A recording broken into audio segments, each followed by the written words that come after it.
Hi, this is Dan Safka with a quick update for TradeUpForTanzania.com. But first, what is Trade Up for Tanzania?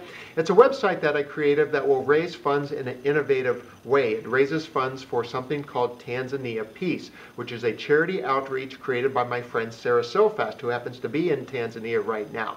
So how does it work? Well, we ask for trades. We started with a wooden spoon that was actually carved in the village that she supports, and we asked for a trade. And in return, we received this beautiful photograph print in a matte frame, and then we put that on the website and asked folks to trade something of greater value for this. Now we have something called the Bamboo Touch and Pen. It's a device that connects to your computer that allows you to be creative. So there's a stylus or a pen that you can draw and accent photos and documents. So it's a creative tool that your kid might enjoy, that a scrapbooker might enjoy. It's really neat. I've played with these myself. This is new. It's in the box. And now we're looking for trade offers for this. We want to keep increasing the value of the trade offers. And once we get something of high enough value, we're going to sell that, and we're going to buy a water filtration system for the village. You see, the village is in desperate need of clean drinking water. They walk miles to a dirty stream, and they drink from the stream, and it's just not healthy. So we're going to help them with a water filtration system.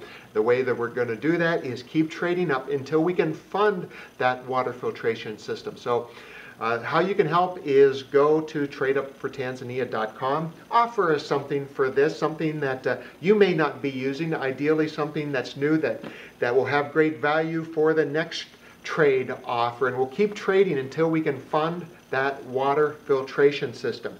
This idea is based on the premise of one red paper clip. I think it was 2006 or 7. A guy named Kyle in Canada traded up from one red paper clip to a house, and he did it in 14 trades. In between, he received a doorknob, a snowmobile, a generator, a truck, a vacation home, until he was able to get that permanent home in Canada. It's a really neat story. If you Google oneredpaperclip.com, or maybe just Google one red paperclip, and you'll discover the story for yourself. And we're trying to create our own story through Trade Up for Tanzania. We started with a wooden spoon, and we're going to fund a water filtration system that's going to cost about $1,500. So if you want to trade up, if you want to donate, if you want to sponsor the whole thing and forget about the trading up, we would welcome that too. So you can get all the information at TradeUpForTanzania.com. Thank you in advance for your support.